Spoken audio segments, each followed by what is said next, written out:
Some miracles happen so fast that most people dismiss them as coincidence. But if you're someone who believes the universe rewards those who give from their heart, even when logic screams against it, then what I'm about to share will prove that abundance flows to those who trust in divine timing.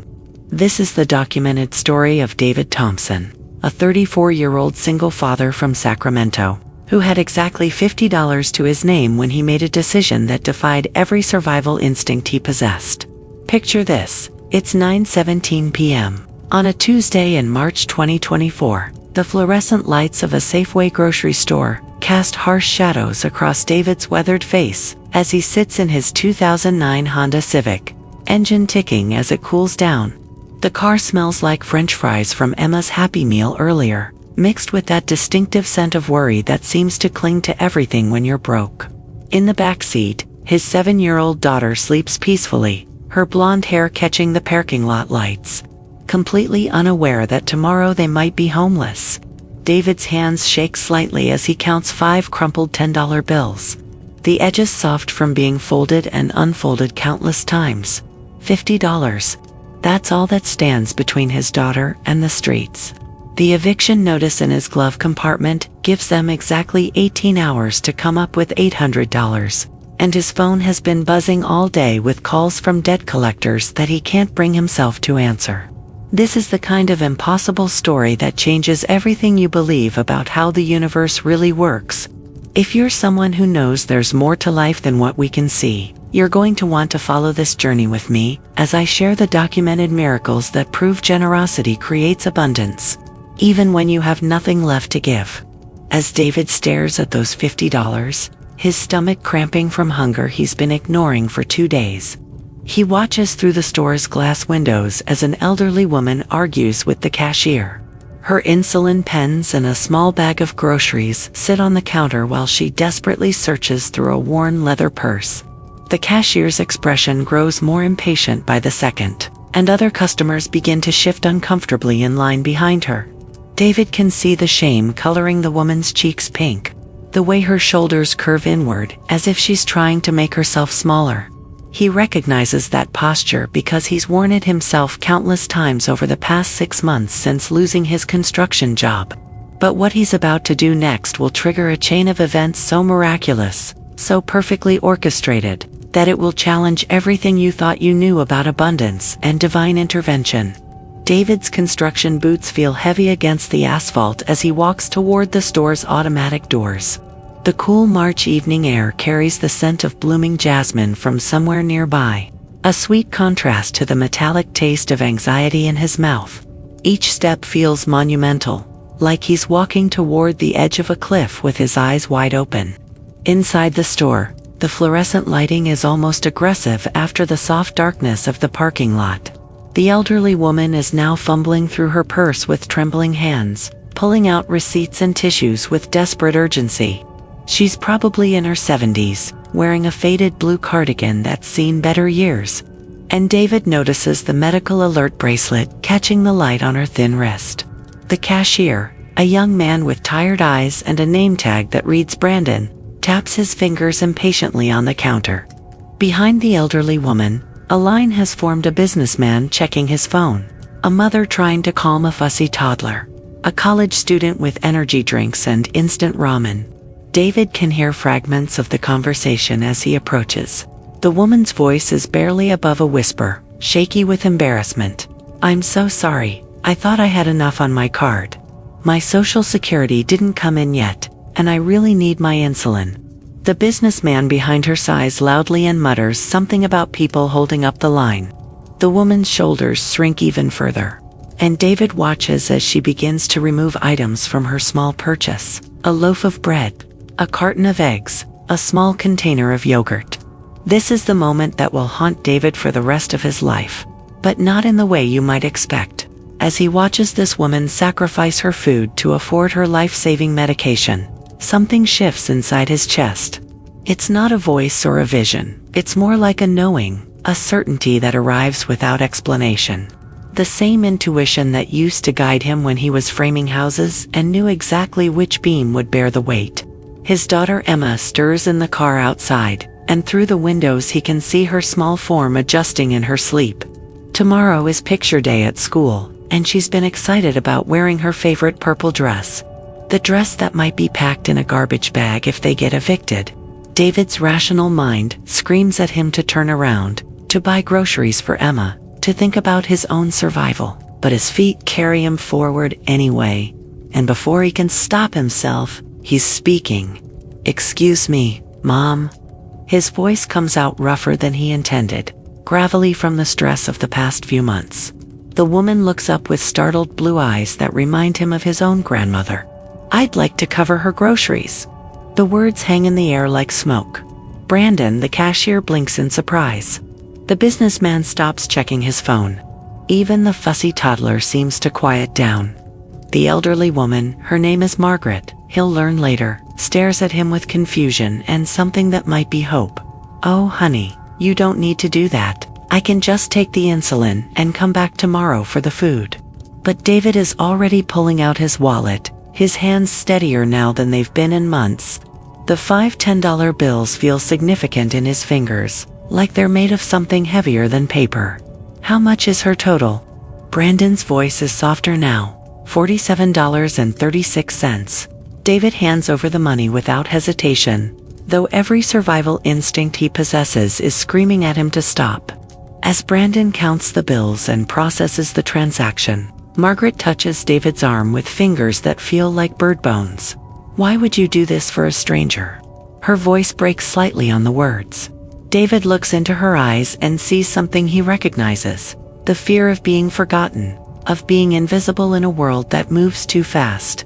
"Because my grandmother taught me that we're all just walking each other home." The tears that fill Margaret's eyes are immediate and genuine. She fumbles in her purse and pulls out a small, worn business card. "My grandson owns a company here in town. I don't know if it helps, but if you ever need anything..." She presses the card into his hand. David glances at it briefly, something about technology consulting, and slips it into his pocket without really reading it.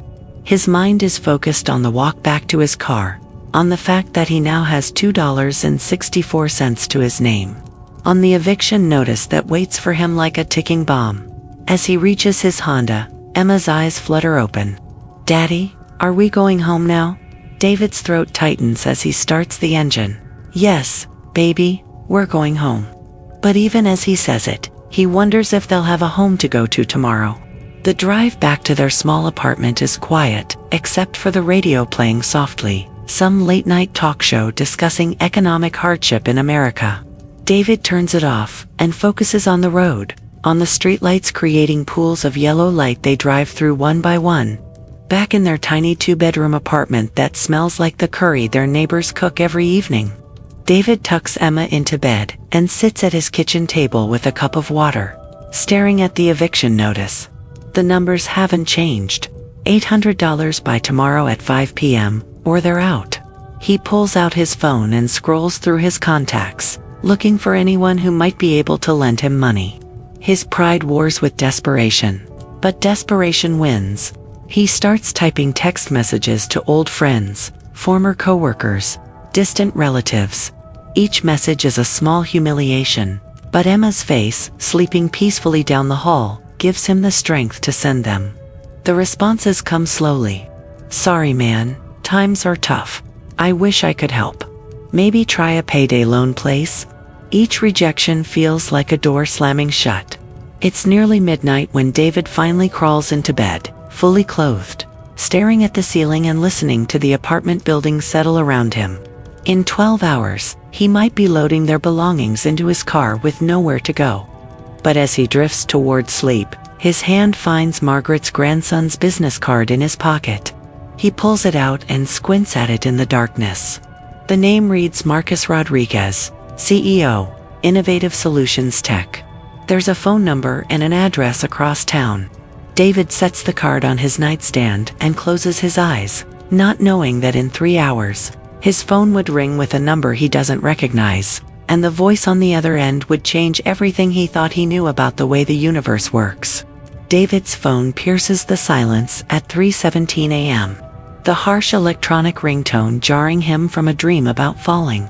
His heart hammers against his ribs as he fumbles for the device, squinting at the unknown California number glowing on the screen.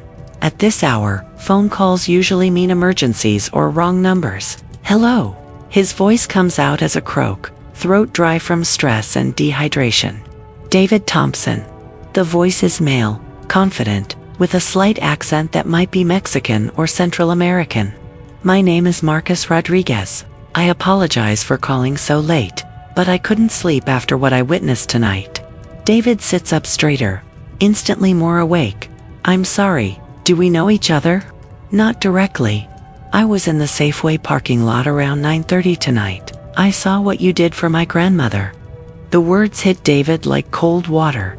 He glances at his nightstand where Margaret's business card sits in the dim light filtering through his blinds.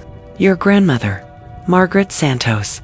She called me about an hour ago, crying about a stranger who paid for her groceries. She said you gave her my business card back, but she wanted me to know what happened. Marcus pauses, and David can hear him moving around, maybe pacing. David, I need to ask you something, and I want you to be completely honest with me. How much money did you have on you tonight? The question hangs in the air like smoke. David's first instinct is to lie, to preserve what little dignity he has left. But something in Marcus's tone suggests this conversation is heading somewhere important. $50, David admits quietly. It was all I had. The silence that follows stretches long enough that David wonders if the call dropped. Then Marcus speaks, and his voice carries a weight that David can't quite identify. Jesus Christ, Marcus whispers, not as profanity, but as prayer. You gave away your last $50 to help a stranger. David feels heat creep up his neck. Your grandmother needed her insulin. I couldn't just walk away. David, listen to me very carefully. I own a technology consulting firm here in Sacramento. We develop custom software solutions for small and medium-sized businesses. For the past 4 months, I've been trying to fill a position that requires a very specific set of skills. David's heart starts to beat faster, but he forces himself not to hope. Hope has been a luxury he can't afford lately. Marcus continues, I need someone with construction project management experience who understands how to coordinate complex systems, someone who's worked with blueprints and can think in 3 dimensions. But more than that, I need someone with integrity. Someone who makes the right choice even when no one is watching. The room seems to tilt around David. I managed residential construction projects for 8 years before the market crashed in my area. I know. I looked you up after my grandmother gave me your name. David Thompson, former project manager for Riverside Construction, oversaw 14 major residential developments, 0 safety violations, consistently under budget and ahead of schedule. Marcus pauses. Why didn't you mention that you're being evicted tomorrow? David's blood turns to ice water. How do you know about that? Public records. I wanted to understand who you really are before I made this call. David, a man who's facing homelessness and still gives away his last money to help a stranger, is exactly the kind of person I want working for me. If you're still with me at this point, it means you're exactly the kind of person who understands that reality is far more magical than we've been taught. There's a growing community of us here who recognize that these aren't coincidences, they're miracles. Subscribe to this channel because the stories I share here will continuously challenge everything you thought you knew about manifestation. And trust me, you don't want to miss a single miracle that's documented right here on this channel. David's hands are shaking now. What are you offering? A position as senior project coordinator. Salary is $85,000 a year, plus health benefits, plus a signing bonus. Marcus's voice grows warmer. David, I've been praying for months to find the right person for this role. Tonight, watching you help my grandmother, I realized God had already answered my prayer. The number hits David like a physical blow. $85,000. More money than he's ever made in his life. More than double what he earned in construction during his best year. I don't understand, David whispers. This doesn't happen. People don't get job offers at 3 in the morning from strangers. You're right. It doesn't happen. Except when it does. Marcus's voice carries a smile. Can you be at my office at 10 this morning? I want to introduce you to the team and get the paperwork started. And David, bring your daughter. I have a feeling she's going to love our office." David's mind races. "I don't even have a resume prepared, and I haven't interviewed anywhere in 2 years. What if I'm not qualified? What if this is too good to be true?" "David, you passed the only interview that mattered when you handed over your last $50 to help someone you'd never met. Everything else is just details." Marcus gives him the office address. "And don't worry about your eviction. Consider it handled." "What do you mean, handled? I'm wiring $800 to your landlord tonight. Call it in advance on your signing bonus." David's chest tightens, and for a moment he can't breathe. "Why are you doing this?" Marcus is quiet for a long moment. When he speaks, his voice is soft but certain. "Because 15 years ago, I was homeless with a newborn daughter. A stranger helped me when I had nothing to offer in return. I've been looking for ways to pay that forward ever since. Tonight, watching you help my grandmother, I realized this was my chance." The call ends with logistics, the office address, what time to arrive, what documents to bring. But long after David hangs up, he sits in his dark bedroom, staring at the phone, wondering if he's dreaming or if miracles really do happen at 3:17 in the morning. He walks to Emma's room and stands in her doorway, watching her sleep. Her purple dress for picture day hangs carefully on her closet door. And for the first time in months, David knows with certainty that she'd get to wear it. But as he returns to his own bed, a nagging worry begins to form in the back of his mind. This feels too perfect, too easy. And in David's experience, when something seems too good to be true, there's usually a catch waiting to reveal itself. He falls asleep holding Margaret's business card, not knowing that tomorrow's interview will uncover something that threatens to destroy this miracle before it can fully bloom. The morning sun streaming through the Honda's windshield feels different somehow, warmer and more golden than David remembers sunlight being. Emma bounces in the passenger seat, her purple dress smoothed carefully over her legs, chattering excitedly about meeting Daddy's new boss, and whether his office has a fish tank like her pediatrician's waiting room. David's hands are steady on the steering wheel for the first time in months, though his mind keeps returning to the surreal phone call from Marcus Rodriguez. In the bright light of day, it seems almost impossible that a stranger would offer him a job paying more money than he's ever imagined making, simply because he helped an elderly woman buy groceries. The Innovative Solutions Tech building sits in a modern business complex off Highway 50, all glass and steel, reflecting the Sacramento skyline. It's the kind of place David used to drive past and wonder what it would be like to work somewhere so polished and professional, so far removed from construction sites and hard hats. Inside the lobby, everything smells like new carpet and success. The receptionist, a woman in her 30s with kind eyes and a genuine smile, greets them warmly. "You must be David and Emma. Marcus is so excited to meet you both." Emma's eyes go wide as they lead through an open office space filled with young professionals working at sleek computers. Whiteboards covered with diagrams that look like technological hieroglyphics. "And yes," she whispers to David with delight, "there are 3 different fish tanks scattered throughout the workspace." Marcus Rodriguez appears from a corner office, and David recognizes something familiar in his eyes, the look of someone who's fought hard for everything he has. He's probably in his early 40s, wearing jeans and a button-down shirt that manages to look both casual and expensive. When he shakes David's hand, his grip is firm and warm. "David, thank you for coming, and you must be Emma." Marcus crouches down to Emma's eye level. "I heard it's picture day at school. That's a beautiful dress." Emma beams and does a little twirl, her earlier shyness evaporating. "Daddy says you might give him a job so we don't have to move away." The honesty of children cuts through adult pretense like a knife.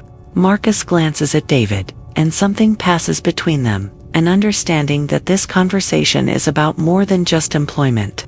"Let's go to my office and talk about that," Marcus says gently. Marcus's office overlooks the American River, and Emma immediately gravitates toward the window to watch kayakers navigating the gentle rapids below. Marcus settles behind his desk and pulls out a folder thick with documents. David, I want to be completely transparent with you about what this position entails. Marcus opens the folder and slides several papers across the desk.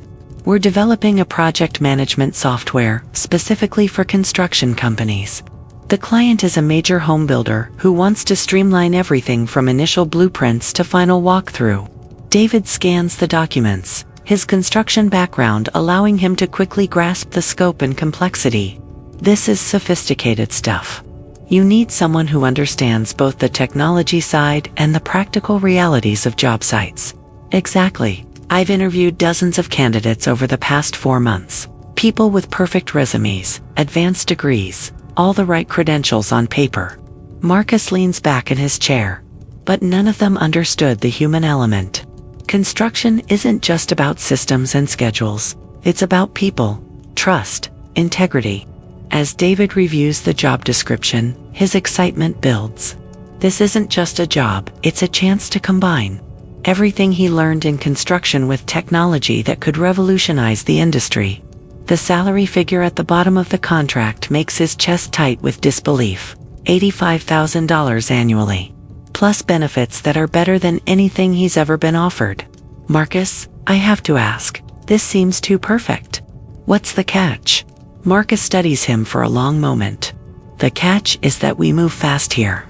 I need someone who can hit the ground running. Someone I can trust completely from day one. The homebuilder client wants to launch a pilot program in 6 weeks. And if it succeeds, they're talking about a multi-million-dollar contract expansion. David nods slowly. 6 weeks is aggressive, but he's managed tighter timelines in construction. I can handle that. Good. Marcus pulls out another document. Now, I need you to understand something. We do thorough background checks on all employees, especially those who'll have access to sensitive client data. It's just standard procedure, nothing personal. The words hit David like cold water, and suddenly the warm golden morning feels fragile as spun glass. His mouth goes dry, and he can feel Emma still chattering happily by the window, oblivious to the tension that just filled the room. Of course, David manages. That's completely understandable. But his mind is racing back 11 years, to a night when he was 23 and stupid and desperate. A night that resulted in an arrest record for theft that has followed him like a shadow ever since. The charges were eventually dropped when the real perpetrator was caught. But the arrest itself remains on his record, a permanent stain that has cost him job opportunities more times than he can count. Marcus seems to sense the shift in David's demeanor. David, is there anything you want to tell me about your background? Anything that might come up in the check? This is the moment David has dreaded for over a decade. The moment where he has to choose between honesty and opportunity, between the truth and his daughter's security. Emma's laughter drifts over from the window as she watches a family of ducks swimming near the riverbank. David takes a deep breath and meets Marcus's eyes. 11 years ago, I was arrested for theft. The charges were dropped when they caught the actual thief 2 weeks later, but the arrest is still on my record. The silence that follows feels eternal. Marcus's expression doesn't change, but David can see him processing this information, weighing it against everything else he knows about David's character. What happened? Marcus asks quietly. I was working construction, and some expensive tools went missing from the job site. I was the newest guy on the crew, and the foreman needed someone to blame. The police arrested me based on his accusation. David's voice grows steadier as he continues. 2 weeks later, they caught one of the other workers trying to sell the tools at a pawn shop across town. All charges against me were dropped, but the arrest record remains. Marcus nods slowly. And this has affected your employment since then? More times than I can count. Most employers see the arrest and don't look any further. They don't want to take the risk. Emma's voice suddenly cuts through the tension. Daddy, look, the ducks are playing falota leader. Both men turn to watch her pointing excitedly at the river, and David realizes that his daughter's future hangs in the balance of whatever Marcus says next. Marcus stands up and walks to the window, standing beside Emma and watching the ducks with apparent fascination.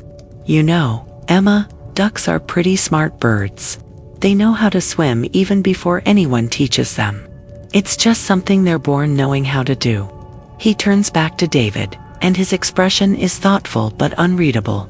David, I appreciate your honesty. Give me 24 hours to process the background check and review everything with my partners. Can you do that? The words feel like a death sentence dressed up as professional courtesy. David knows what 24 hours means. It means Marcus needs time to figure out how to withdraw the offer without looking like the bad guy. Of course, David says, though his voice sounds hollow even to his own ears. I understand completely. As they walk back through the office, Emma skipping ahead and waving goodbye to the fish tanks. David feels the familiar weight of disappointment settling over his shoulders like an old, unwelcome coat. The golden morning light seems harsh now, revealing all the cracks and flaws in his impossible hope. But as they reach the parking lot, Marcus touches David's arm. David, I want you to know that what I witnessed last night in that grocery store tells me more about your character than any background check ever could. Don't give up on this yet. The drive home passes in a blur of Emma's chatter about the fish tanks and the nice man with the ducks, while David's mind spirals through worst-case scenarios. By evening, he's convinced himself that the miracle was too good to be true. That tomorrow he'll receive a polite phone call explaining that they've decided to go with another candidate. He tucks Emma into bed and sits at his kitchen table, staring at the contract Marcus gave him to review. $85,000 a year feels like monopoly money now, a cruel joke the universe played on him for daring to hope. His phone sits silent on the table, and David finds himself staring at it, willing it to ring with good news while simultaneously dreading the call that will shatter what remains of his faith in miracles. What he doesn't know is that at that very moment, Marcus Rodriguez is sitting in his own office, making a phone call that will prove the universe has one more impossible surprise waiting for David Thompson. David's phone remains stubbornly silent through breakfast, through dropping Emma at school, through the longest morning of his life. By noon, he's convinced himself that the call isn't coming at all, that Marcus has decided to handle the rejection through email or simply let the silence speak for itself.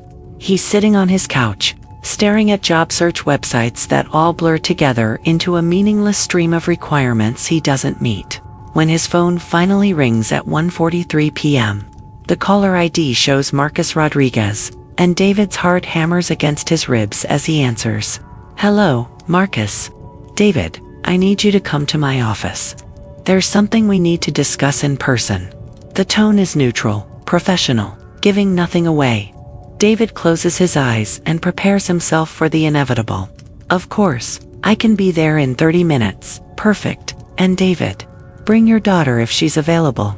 I think she might want to hear this too. The request catches David off guard. Why would Marcus want Emma present for a rejection? Unless he's trying to soften the blow somehow, make it less brutal by having a child in the room. David picks Emma up from school early, telling her teacher there's been a family situation. Emma chatters excitedly during the drive, convinced they're going back to see the fish tanks, unaware that her father's dreams are about to be crushed in a glass office overlooking the American River. The receptionist's smile seems forced this time, though David wonders if he's projecting his own anxiety onto everyone around him. They're led not to Marcus's office but to a conference room where Marcus sits with two other people, a woman in her 50s with silver hair and kind eyes, and a younger man with the intense look of someone who lives and breathes technology. David, Emma, please sit down. Marcus gestures to chairs across the polished conference table. I'd like you to meet my business partners, Dr. Sarah Chen and James Morrison. David shakes hands mechanically, his mind already composing the gracious response he'll give when they explain why they can't hire him. Emma bounces in her chair and waves enthusiastically at the strangers. David, Marcus begins, and his tone is serious enough that Emma stops bouncing and pays attention. Your background check came back yesterday evening. As you expected, it shows an arrest 11 years ago for theft. Here it comes, David thinks. The polite rejection wrapped in corporate speak about liability and company policy. But it also shows something else, Marcus continues. It shows the charges were dropped when the real thief was caught. It shows that you were completely exonerated. David nods, confused about where this is leading. He's been through this dance before with other employers, who found creative ways to disqualify him despite his innocence. Dr. Chen leans forward, her voice warm but direct. David, it also shows that you testified against your former supervisor when investigators discovered he'd been systematically framing newer employees to cover his own thefts from multiple job sites. The words hit David like a physical blow. He'd tried to forget that part of the ordeal. The weeks of depositions and court appearances, the threats from the supervisor's friends, the way he'd stood up in court and told the truth even when it would have been easier to stay quiet. Your testimony helped convict a man who'd been stealing from construction companies for years. James adds, his tech guy intensity focused entirely on David. You could have kept your head down, taken the settlement they offered you for the wrongful arrest, and moved on. Instead, you chose to make sure he couldn't do it to anyone else. David's throat feels tight. I just did what was right. Exactly, Marcus says, and now his voice carries something David recognizes: respect. David, do you know why I really called you that night after you helped my grandmother? David shakes his head, not trusting his voice. Because I've been looking for someone with unshakable integrity for this position. Someone who does the right thing even when it costs them personally. Marcus slides a document across the table. The homebuilder client we're working with had their last project manager steal over $200,000 in materials and falsify inspection reports. They need someone they can trust, absolutely. David stares at the document. It's the same contract from yesterday, but now it feels different, heavier with possibility. Dr. Chen speaks again. We called the district attorney who prosecuted your case. He said your testimony was crucial in stopping what he called one of the most systematic construction frauds he'd ever seen. He also said you're one of the most honest witnesses he's ever worked with. Emma tugs on David's sleeve. Daddy, why does everyone look so serious? Are you in trouble? The innocence of her question breaks the tension in the room, and Marcus actually chuckles. No, Emma. Your daddy isn't in trouble. In fact, we want to offer him a very important job. David looks around the conference table at three faces that are no longer neutral or professional. They're warm, welcoming, almost proud. You're offering me the position. We're not just offering it, James says with a grin. We're begging you to take it. David, what you did 11 years ago in that courtroom tells us everything we need to know about your character. And what you did 3 nights ago in a grocery store tells us you haven't changed. Marcus pushes the contract closer to David. The salary is actually $90,000, not $85,000. We decided you were worth more after reviewing your background. The number swims in front of David's eyes. $90,000. More money than he ever dreamed of making, offered to him not despite his past but because of it. There's one more thing, Dr. Chen says softly. The homebuilder client specifically requested that we find someone with your exact background, someone who'd been through the system and came out with their integrity intact. They want to pilot a new integrity-first approach to project management. David's hands shake as he picks up the pen Marcus offers him. Emma watches with wide eyes as her father signs document after document, each signature feeling like a door opening to a future he never dared to imagine. When do I start? David asks, his voice barely above a whisper. Monday, Marcus grins. But first, we're taking you and Emma out to celebrate. There's a great restaurant down by the river where they let kids feed the ducks. As they walk out of the conference room, Emma skipping ahead to look at the fish tanks one more time, Dr. Chen touches David's arm. You know, there's something else your background check showed. David tenses, wondering what other surprises might be waiting. It showed that in the 11 years since your arrest, you've never even had a parking ticket. Not one single mark on your record. That's the kind of consistency we need in this business. Outside in the parking lot, as Emma chatters excitedly about feeding ducks, and David processes the magnitude of what just happened, Marcus pulls him aside for a private word. David, I want you to understand something. This job came to you not in spite of your past, but because of it. Everything you went through, the false accusation, the arrest, the choice to testify even when it was dangerous, all of that prepared you for this moment. David nods, still somewhat in shock. I just can't believe it's real. It's real. And there's something else that's real too. Marcus's expression grows more serious. Remember what you did for my grandmother? That $50 you gave her, of course. She used part of it to buy groceries, but she saved $20. This morning she donated it to a food bank in your name. Marcus pauses, letting that sink in. Your generosity is still multiplying. David, it's going to keep multiplying in ways you can't even imagine yet. As David drives home with Emma, singing in the backseat about her new favorite fish tank, he thinks about the impossible chain of events that brought him to this moment. A homeless woman needing insulin. A grandson who happened to own a tech company. A background check that revealed not flaws but character. A client specifically looking for someone with his exact story. But the most miraculous part isn't the synchronicities or the perfect timing. It's the realization that every difficult thing he's endured, the false accusation, the arrest, the years of rejection, the months of financial struggle, all of it had been preparing him for this opportunity. That night, after tucking Emma into bed and listening to her excited chatter about Daddy's new job and the ducks they're going to feed, David sits at his kitchen table and calls his mother for the first time in months. When he tells her about the job, about the salary, about the impossible way it all came together, she cries. David, she whispers through her tears, I always knew God had a plan for you. I just never imagined it would be this beautiful. As David falls asleep that night, he thinks about Margaret Santos, probably settling into her own bed with her insulin safely stored in her refrigerator. He wonders if she has any idea that her moment of need in a grocery store set in motion a miracle that would change not just his life, but Emma's future, and ripple outward in ways they're only beginning to understand. 6 months later, David Thompson stands in the same Safeway where his life changed forever, but everything about him is different. His clothes fit better, not because they're expensive, but because he's no longer carrying the weight of constant stress. His face has lost the drawn, desperate look that poverty carves into a person's features. Most importantly, Emma skips beside him wearing new school shoes that don't have duct tape holding the soles together. The pilot program with the home builder client exceeded every projection. David's integrity-first approach to project management resulted in 0 safety violations. Materials waste down by 30%, and completion times that beat industry standards.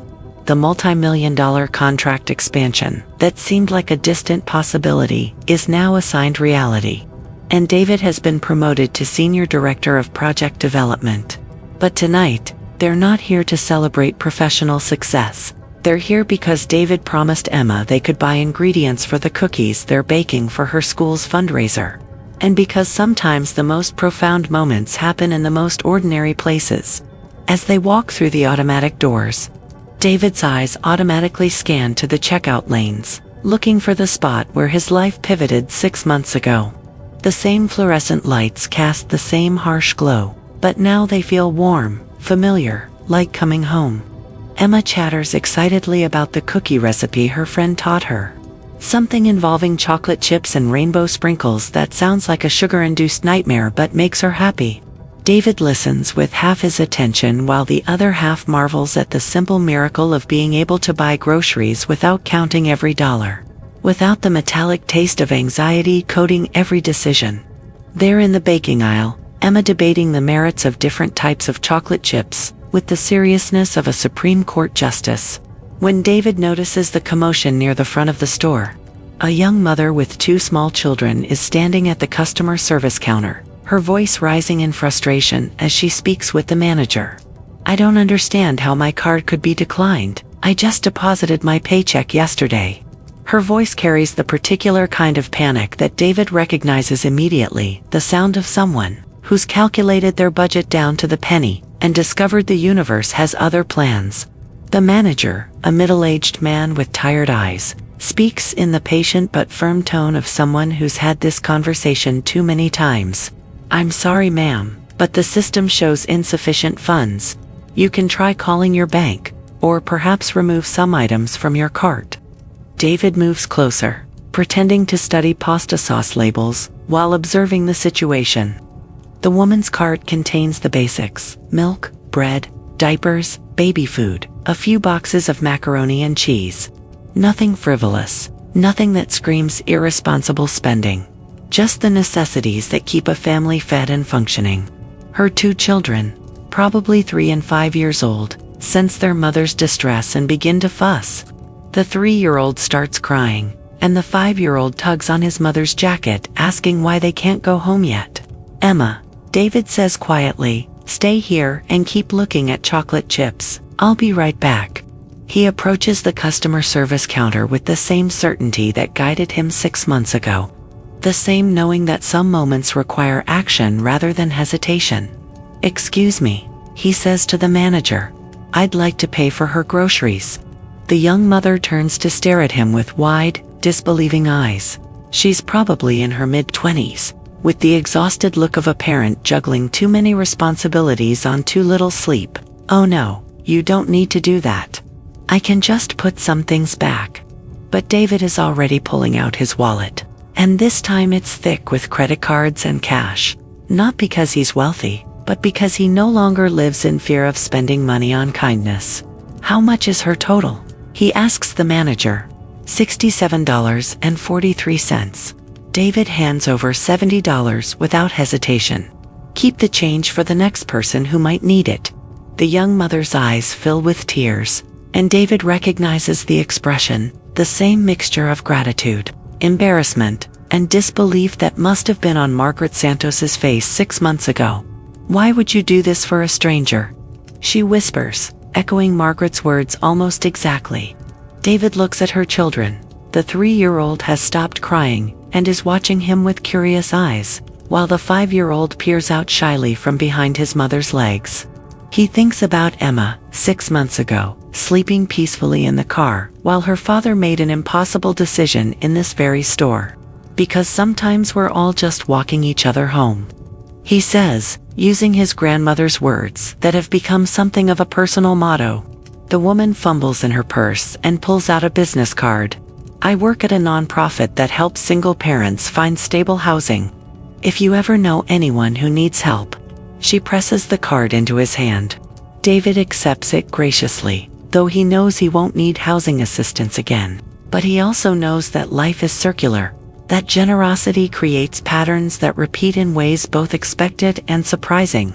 As the woman loads her groceries into her cart, her children now chattering happily about going home, she turns back to David one more time. "My name is Lisa Rodriguez," she says, "and I promise I'll pay this forward somehow." David's breath catches. Rodriguez. The same last name as Marcus, though Sacramento is a big city, and Rodriguez is a common name. Still, the coincidence sends a familiar shiver down his spine. "David Thompson," he introduces himself, "and I know you will." After Lisa leaves with her children, David returns to Emma, who has somehow managed to select every variety of chocolate chip the store carries. "Daddy, why did you help that lady?" Emma asks as they head to the checkout lane. David considers his answer carefully. At 8 years old, Emma is old enough to understand some of life's complexities, but still young enough to believe in magic. "Because helping people is how we keep miracles alive," he tells her. "When someone helped us when we needed it most, it changed our lives. Now we get to change someone else's life." Emma nods solemnly, processing this wisdom with the seriousness she reserves for truly important information. So the miracles keep going. The miracles keep going. At the checkout lane, David pays for their groceries with ease, no longer needing to count and recount, no longer feeling the familiar spike of anxiety when the total appears on the screen. But as they walk toward the exit, he notices something that makes him smile. Behind them in line is an elderly man counting crumpled dollar bills, his hands shaking slightly as he tries to determine if he has enough for his small basket of necessities. Without hesitation, The young cashier, the same Brandon who witnessed David's act 6 months ago, quietly covers the difference from his own wallet. The miracles keep going, David whispers to himself. In the parking lot, as he loads groceries into his reliable Honda Civic, he kept the same car despite his improved finances, partly from practicality and partly from gratitude. David's phone buzzes with a text message. It's from Marcus Rodriguez. My cousin Lisa just called me crying about a stranger who paid for her groceries at Safeway. She described a man with a young daughter who told her we're all just walking each other home. David, please tell me that was you. David types back. The miracles keep going. Marcus's response is immediate. Yes, they do. See you Monday, my friend. As they drive home through the Sacramento evening, Emma chattering excitedly about cookie plans, and David reflecting on the beautiful circularity of kindness. David realizes that his story isn't really about a single miraculous job offer or one transformative act of generosity. It's about the recognition that abundance flows through us, not to us. That every act of kindness creates ripples that extend far beyond what we can see. That the universe doesn't reward generosity with miracles. Generosity itself is the miracle, and we're all capable of creating it every single day. That night, as David tucks Emma into bed in their same small apartment, he decided not to move, choosing instead to save the extra money for Emma's college fund. She asks him a question that stops him in his tracks. Daddy, do you think that lady tonight has a little girl like me who needed groceries too? David considers this, remembering Lisa's 2 children, thinking about all the families struggling in silence throughout their city. Probably, he admits. Emma is quiet for a moment, then reaches under her pillow and pulls out her small piggy bank. Tomorrow, can we go back to the store and leave this money for the next person who needs help? David looks at his daughter's piggy bank, probably containing $12 in coins and crumpled bills, and feels his heart expand with pride and love. At 8 years old, Emma has understood something that many adults never grasp, that abundance multiplies when it's shared, and that we're all responsible for taking care of each other. Yes, he says, kissing her forehead. Tomorrow we'll go back, and we'll make sure the miracles keep going. As David falls asleep that night, he thinks about Margaret Santos, probably sleeping peacefully in her own bed with her insulin safely stored and her faith in human kindness restored. He thinks about Lisa Rodriguez, tucking her children into bed with full bellies and renewed hope. He thinks about Marcus, building a company based on integrity and second chances. He thinks about Brandon the cashier, quietly helping customers with his own money. And he realizes that the miracle wasn't just about him getting a job or escaping poverty. The miracle is the recognition that we're all connected, that kindness creates a currency more valuable than money, and that every single day we have the power to change someone's life with the choices we make. The $50 he gave away 6 months ago has multiplied into something immeasurable: hope, opportunity, connection, and the profound understanding that abundance isn't about what we have, but about what we're willing to share. Tomorrow, he and Emma will return to the same Safeway where it all began, and they'll leave $12 from a little girl's piggy bank for the next person who needs help. And somewhere in Sacramento, someone else will have the opportunity to discover that miracles happen every day, hiding in plain sight in the choices we make when we think no one is watching. The circle will continue, and the miracles will keep going. 1 year later, David Thompson stands at the podium of a Sacramento community center, looking out at an audience of 200 people who've come to hear him speak at a fundraising dinner for local families in crisis. Emma sits in the front row, wearing a new dress but still clutching the same worn backpack she carried the night they almost became homeless. His speech tonight isn't about business success or project management strategies. It's about a decision made in a grocery store parking lot at 9:17 p.m. on a Tuesday in March, when a broke single father chose faith over fear and discovered that the universe has been waiting all along for us to realize we're all walking each other home. The nonprofit organization hosting tonight's event is run by Lisa Rodriguez, the young mother whose groceries David paid for 6 months ago. She's transformed her moment of crisis into a mission, creating a support network for single parents that now serves over 300 families throughout Sacramento. In the audience sits Margaret Santos, Marcus's grandmother, whose moment of need for insulin created a chain reaction that changed dozens of lives.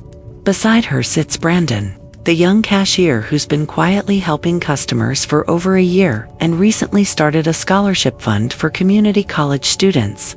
Dr. Sarah Chen and James Morrison beam proudly from the audience, as David Getz explains how their integrity-first business model has been adopted by construction companies across California, reducing fraud and creating safer job sites throughout the state. But the most profound moment comes when David shares the latest ripple in their ever-expanding circle of miracles. Last month, Emma's teacher asked the class to write about their heroes. Emma wrote about her father, but not because he got a good job or escaped poverty. She wrote about how he taught her that helping people is how we keep miracles alive, and how every single person has the power to change someone's life with the choices they make when they think no one is watching. The teacher was so moved by Emma's essay that she shared it with the school principal, who shared it with the district superintendent, who implemented a new character education program based on the simple principle that kindness creates currency, more valuable than money. Now, hundreds of children throughout Sacramento are learning about abundance not as something we possess, but as something we share. They're discovering that we're all responsible for taking care of each other, and that miracles happen every day when we choose generosity over fear. As David concludes his speech, he looks directly at Emma and shares the lesson that has become the foundation of their lives together. The universe doesn't reward generosity with miracles. Generosity itself is the miracle, and we're all capable of creating it every single day. The question isn't whether miracles exist. The question is whether we're brave enough to become one. The standing ovation that follows isn't just for David's words. It's for the recognition that every person in that room has the power to be someone's miracle, starting with the very next choice they make. After the event, as families scatter into the Sacramento evening carrying hope and possibility and the profound understanding that kindness multiplies when shared, David and Emma walk to their car hand in hand. "Daddy," Emma says, "do you think our story is finished now?" David looks up at the stars appearing in the darkening sky, thinks about all the lives that have been touched by a decision made in desperation and faith, and smiles. "No, sweetheart, our story is just beginning. Tomorrow, someone else will have the chance to discover that when you give from your heart, even when you have nothing left to give, the universe finds ways to give back that are more beautiful than anything you could imagine."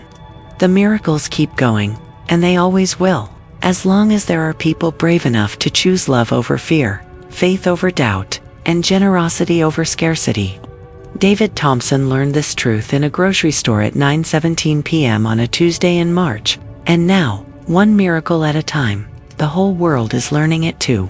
Tonight, as you're getting ready for bed, I want you to remember David Thompson standing in that grocery store parking lot with $50 in his hand and 18 hours until eviction. I want you to remember the moment when logic screamed at him to protect himself, but his heart whispered something different. That whisper is available to you too. Right now, in your own life, there are opportunities to become someone's miracle. Maybe it's the coworker who's struggling silently, the neighbor who needs help but is too proud to ask, or the stranger in line ahead of you who's counting change with shaking hands. The universe is constantly presenting us with chances to discover that abundance flows through us, not to us. Every act of kindness creates ripples that extend far beyond what we can see. Every choice to help someone else is a vote for the kind of world we want to live in. David's story proves that when we give from our hearts, even when we have nothing left to give, miracles happen. Not because we deserve them, but because generosity itself is miraculous. And we're all capable of creating magic in the most ordinary moments. So what miracle will you create tomorrow? What abundance will you share? What impossible chain of events will begin with your decision to choose love over fear? The $50 David gave away multiplied into something immeasurable. Your generosity, no matter how small it might seem, has the same potential to change everything. The miracles are waiting. They're hiding in grocery stores and coffee shops, in moments of choice when no one is watching, in the simple recognition that we're all just walking each other home. Your miracle is ready when you are.